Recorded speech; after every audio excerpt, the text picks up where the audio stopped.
அனைவருக்கும் வணக்கம். நான் ராம்குமார், இந்திய சுயராஜ்ய கட்சி தலைவர் பேசுகிறேன். இன்றைக்கி நம்ம எதை பற்றி பேச போகிறோம்னா, சென்னை மாநகர் போக்குவரத்து கழகம் இதில் நடக்கிற பிரச்சனைகளை பற்றி தான் நான் இன்றைக்கி பேச போகிறேன். சென்னை மாநகர போக்குவரத்து கழகம் அப்படிங்கிறது ஆரம்பிக்கப்பட்டு கிட்டத்தட்ட இந்த 60 வருஷத்தில் 40 வருஷம் பல்லவன் பேருந்தாக செயல்பட்டு கொண்டிருந்தது. இப்போ இந்த 25 வருஷமாக தான் சென்னை மாநகர போக்குவரத்து கழகமாக செயல்பட்டு கொண்டிருக்கின்றது.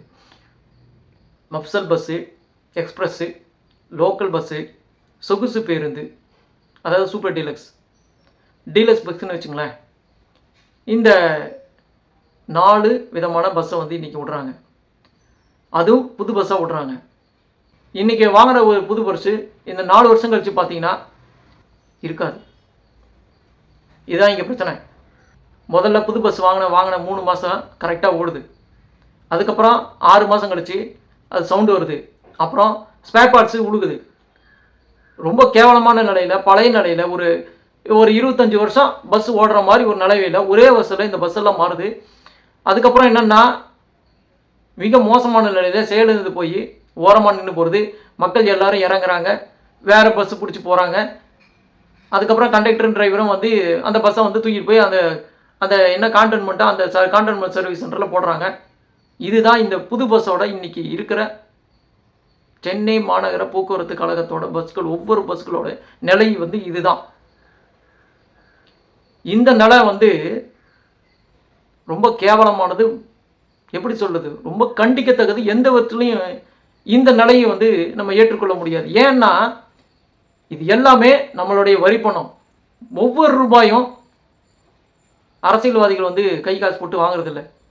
கவர்மெண்ட் ஸ்டாஃபும் கை காசு போட்டு வாங்குறதில்லை. ஒவ்வொரு பணமும் நம்மளுடைய கை காசு தான்.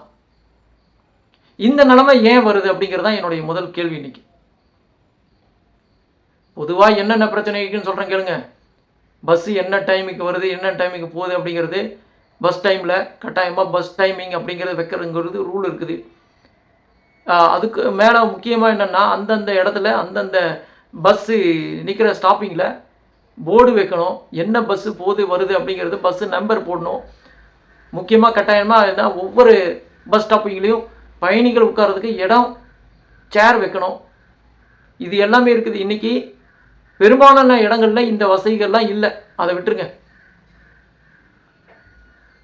பயணிகள் ஒரு நல்ல முறையில் பயணம் செய்வது கூட அவங்களுக்கு உரிமை இல்லையா? இதுதான் முதல் பிரச்சனை. அரசாங்கம் இது சரி செய்வதில்லை அப்படிங்கிறது என்ன காரணம்? ஊழல் நடக்குது.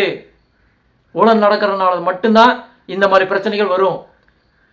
நிர்வாகம் சரியில்லை. நிர்வாக சீரழிவிற்கு காரணம் தான் இந்த சென்னை மாநகர பேருந்து இந்த மாதிரி ஒரு 4 வருஷத்தில் சிகிதலம் அடைஞ்சு சீரழிஞ்சு வீணாக போய் காயலாங்கடைக்கு போகிற ஒரு ஸ்டேஜில் வர்றதுக்கு காரணம் இந்த மாதிரி ஊழல் பிரச்சனை தான். இன்றைக்கி மாநகர போக்குவரத்து கழகத்தோட அழிவிற்கு காரணம். கிட்டத்தட்ட மாநகர போக்குவரத்து கழகம் இதோட கடன் பார்த்தீங்கன்னா கிட்டத்தட்ட ஒரு 80,000 கோடி ரூபாய் இருக்குங்க. இது மட்டும் பிரச்சனையா? இன்னைக்கு வரைக்கும் ரிட்டையர் அமௌண்ட் ஆனவங்களுக்கு பேமெண்ட் இன்னும் செட்டில் பண்ணல. போன அரசாங்கம் சரி, இந்த அரசாங்கம் சரி, அவங்களுக்கு இன்னும் பணப்பலன்கள் எதுவுமே கிடைக்கல.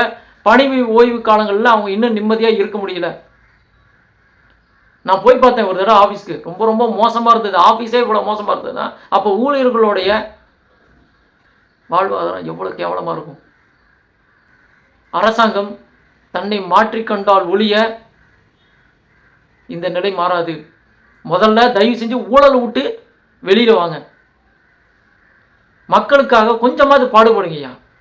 தேர்தல் நிற்கிறீங்க, ஜெயிக்கிறீங்க, எல்லாமே செஞ்சிருவேன் அப்படின்னு சொல்லி கழட்டிடுறேன் அப்படின்னு சொல்லி வாக்குறுதியாக அள்ளி வீசுறீங்க. ஒன்று ஊழல் பண்ணுறீங்க, இல்லை திருடுறீங்க, இல்லை அழிக்கிறீங்க. இந்த மாதிரி ஒரு பஸ்ஸு ஏங்க 15 வருஷம் வரக்கூடாது? ப்ரைவேட்டில் வாங்கின ஒரு பஸ்ஸு 22 வருஷம் வருதே, அது ஓடுதே.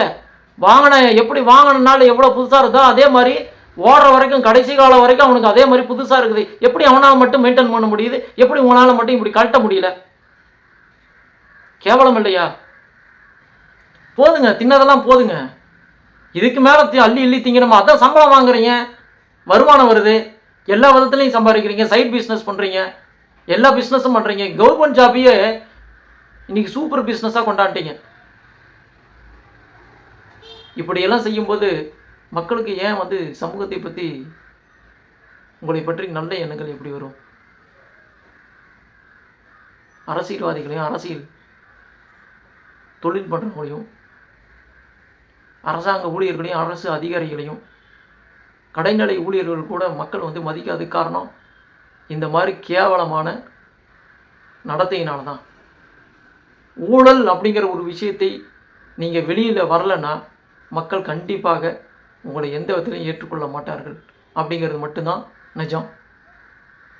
எல்லாமே மக்கள் நின்று வேடிக்கை பார்த்து தான் இருக்காங்க. இந்த ஊழலிருந்து நீங்கள் எல்லோரும் வெளியில் வர வேண்டும் அப்படிங்கிறது தான் நான் அரசியல்வாதிகள்கிட்டையும் ஊழியர்கள் மட்டத்திலையும் நான் வலியுறுத்தல் செய்கிறேன். பொது சொத்து நம் சொத்து என்பதை உணர வேண்டும். மீண்டும் சந்திப்போம். நன்றி, வணக்கம்.